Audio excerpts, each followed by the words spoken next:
মই ইনাৰ কিটচেনত আপোনাক স্বাগতম জনাইছোঁ। আকৌ এবাৰ মই আপোনালোকৰ ওচৰলৈ আহিছোঁ এটা ৰেচিপি লৈ। সেইটো পোলাও বনাওঁ, কেনেকৈ প্ৰেছাৰ কুকাৰত পোলাও বনাব পাৰি আপোনালোক দেখুৱাম মই। আৰু ভিডিঅ'টো ভাল লাগিলে লাইক কৰিব, কমেণ্ট কৰিব, লগতে ছাবস্ক্ৰাইব কৰিব নাপাহৰিব। এয়া মই আপোনালোক দেখিব পাইছে, মই বাসমতি চাউল 1 গিলাচ লৈছোঁ, পূৰা 1 গিলাচে লৈছোঁ, আপোনালোক দেখিব পাইছে। আৰু মই এই পানীত তিয়াই থৈ দিছোঁ। আৰু এই চাউলখিনি মই অকণমান সময় 15-20 মিনিটমান মই তিয়াই থৈ দিম এই চাউলটো। আপোনালোকেও কেতিয়া পোলাও বনালে ঘৰত 20 মিনিটমান 20 বা 15 মিনিটমান এই চাউলটো তিয়াই থৈ দিব। মই এই চাউলটো তিয়াই থৈ দিম। মই চাউলবিলাক 10-15 মিনিটমান তিয়াই থৈছিলোঁ। তিয়াই থৈ মই এতিয়া উঠাই থৈছোঁ। উঠাই থৈ এতিয়া জৰ্জৰা হৈ গৈছে চাউলটো, আপোনালোকে দেখিব পাইছে। আৰু মই চেনি লৈছোঁ 1 চামুচ, নিমখ অকণমান, কিচমিচ লৈছোঁ অকণমান, আৰু ঘিউ মই 2 চামুচ লৈছোঁ। আৰু শুকান মছলাৰ ভিতৰত মই লৈছোঁ এতিয়া জলকীয়া লৈছোঁ 4টা, তেজপাত লৈছোঁ মই 3টা, লং, সৰু এলাচি 4টা, ডাঙৰ এলাচি 1টা, আৰু দালচিনি মই লৈছোঁ অকণমান। আৰু এই লৈছোঁ মই বাদাম। আপোনালোকে বাদামৰ সলনি কাজু বাদামো ইউজ কৰিব পাৰিব, কিন্তু মই কাজু বাদাম ইউজ কৰা নাই, মই বাদাম ইউজ কৰিছোঁ। আৰু মই এতিয়া কেনেকৈ বনাব লাগে আপোনালোক দেখুৱাম আহক। এতিয়া মই কুকাৰটো বহাই দিছোঁ। এতিয়া আপোনালোকে দেখিব পাইছে কুকাৰত যিবিলাক পানী আছে এই পানীবিলাক নোহোৱা হৈ গৈছে। আৰু এতিয়া মই ঘিউ মই দি দিছোঁ ইয়াত।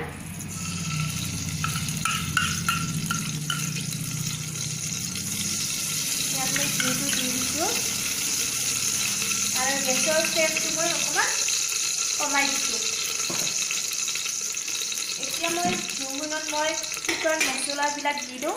এতিয়া মই তেজপাত দি দিছোঁ, এতিয়া দালচিনি, এলাচিবিলাক, শুকান মছলাবিলাক মই দি দিছোঁ একেবাৰে। এতিয়া মই লাৰি আছোঁ।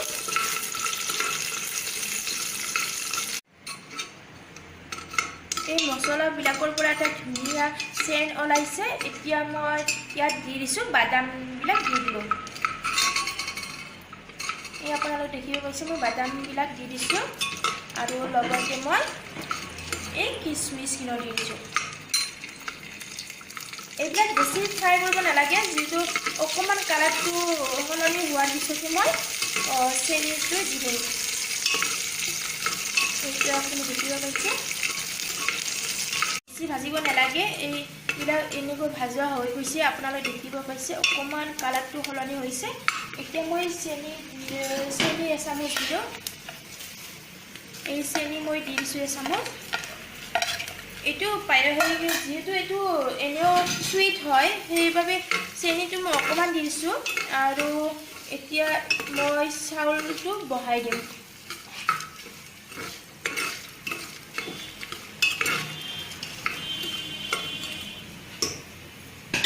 এতিয়া আপোনালোকে দেখিব পাইছে যে মই চাউলবিলাক বহাই দিছোঁ।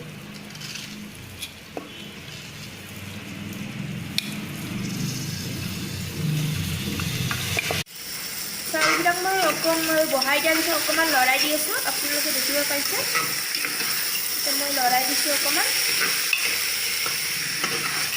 আৰু সোৱাদ অনুসাৰে মই অকণমান নিমখ দি দিম। আপোনালোকেও আপোনাৰ সোৱাদ অনুসাৰে নিমখটো দি দিব। মই অকণমান নিমখ দি দিছোঁ। আৰু যিহেতু এইটো চুইট হয় এইটো, গতিকে মই অকণমানেই নিমখ দি দিছোঁ।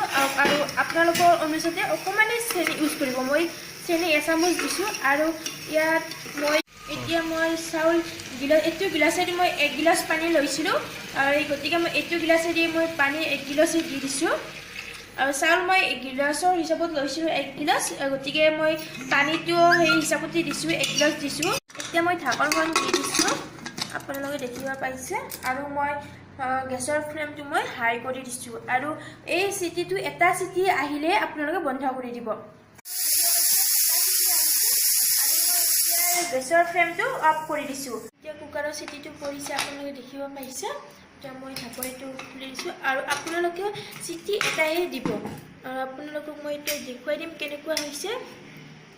এই আপোনালোকে দেখিব পাইছে কেনেকুৱা হৈছে।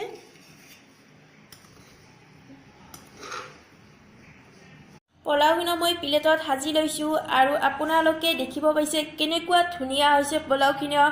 আপোনালোকে এতিয়া মটন, চিকেন আৰু পনীৰ লগতো খাবলৈ পাৰিব। ভাল লাগিলে আপোনালোকে লাইক কৰিব, কমেণ্ট কৰিব আৰু লগতে ছাবস্ক্ৰাইব কৰিবলৈ নাপাহৰিব।